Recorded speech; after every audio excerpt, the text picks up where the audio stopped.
What's up, cool guys? All right, so I got him out on a walk. We doing good, bud? And he's doing pretty awesome. Now, every time you get a dog that has, like strong curiosity and they're a little more independent, meaning they'd rather gratify in the environment than their owner.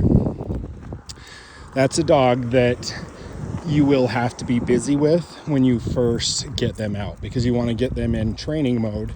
So if you go out the front door and they pull you out to the street and they start pulling you on your walk, that's a dog that will never be as good for you as they are for the trainer. So what we want to do is make sure that we have his focus right from the start. So right as you guys go out the door of your house, you want to, if he's ahead of you, if he's leading you. So right here, he's starting to lead me. Good job, buddy. I'm not gonna do much right there because he's just being a good boy. You're doing good, pal. So once we pass that dog's a little crazy. I think a mail delivery person had to get carried off in an ambulance because that dog attacked him. If he were to get ahead of us, we would turn around. Good job. Oh my goodness. And got a good auto sit going there. And sometimes I want to change it up. And then when I do directional changes, it's going to be left. I don't want to always do right hand turns. I can tell. So those dogs are barking at a poor old man that's walking his little dog.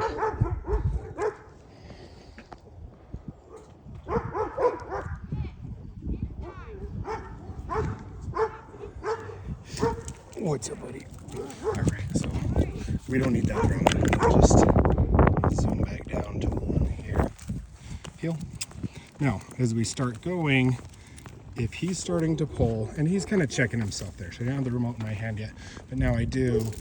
So I do a little stim on the collar, holding it down until he's all the way back, and then let it. Good job, buddy.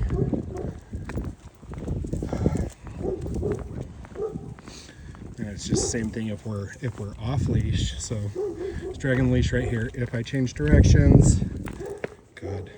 Yeah, who's my bud? And he'll just kind of, he's doing a great job at following me around.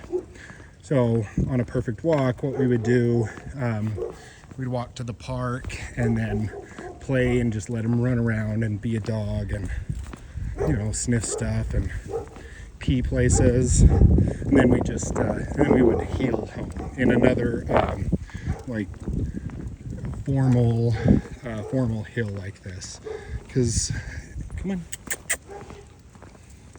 Good boy. Because that kind of provides all the elements that's necessary for his well-being, meaning he gets to discover new things, he gets to smell things. Come on, heel. I did, so I did red button on that one, so I'd boost up to 12. Just because he refused, when I said come on, he's like, no, that dog's interesting. Oh, so right there, I'm slowing down, good boy, and he focused in on me when he did that. Philosophically, if I want a dog to heal well, I will become hard to heal with. The easier you try to make it for the dog, the worse they will heal. So if you're just walking in a straight line, and if they kind of veer off, and you follow them because you're trying to protect them from a correction, good boy, you're so good. Heel. You'll have a dog that kind of, what they'll do is they'll wait for you to heel to them. Heel, come in. Now I'm holding down the button until he's all the way good right there to my side, because he kind of just hung back. I know, and we're here without any buds this time, huh?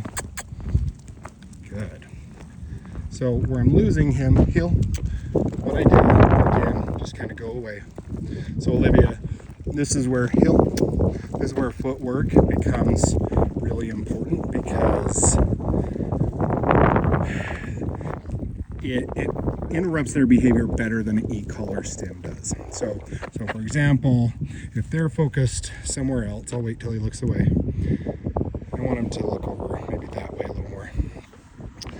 Yeah, that's my bud, huh? Good boy. So if he goes over there and I'm moving this way, because he fills that vacuum I create by going away, he fills that vacuum really well. So it puts the burden of thought and decision on him. Yeah, good boy.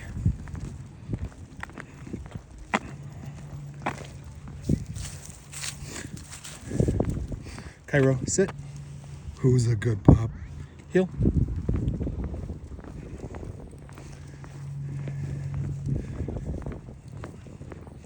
He's quite the gentleman.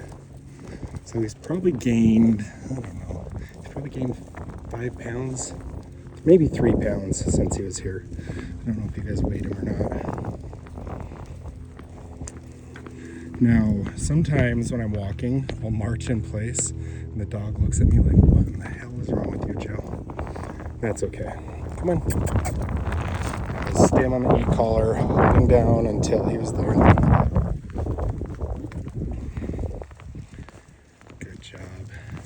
But at this point, our walks are pretty dang fun. I don't totally trust him. Like if there was another dog walking down the sidewalk today, I would reach down and grab the leash for just a little bit of insurance. And I would try not to use the leash, but it's all a progression, right? So if I just kind of meet him where he's at, he'll, good.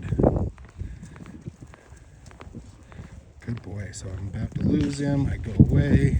Good boy. Now, I didn't stim there.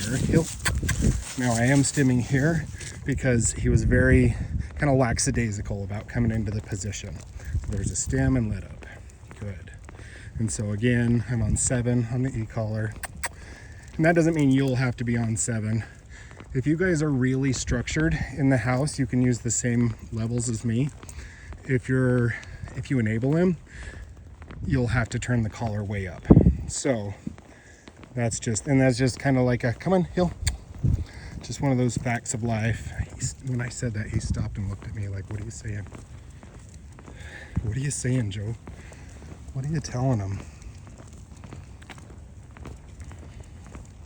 Anyway, probably a boring video. I think he's awesome. He's doing really well. Cairo's a good boy. Cairo, wait. Yeah. Where's the cat? Should we go find a cat? Should we teach you how to go after cats? Yep, I like it too. See that? He just turned into a killer right there. I'm just teasing. All right, guys, have a good one. Talk to you later.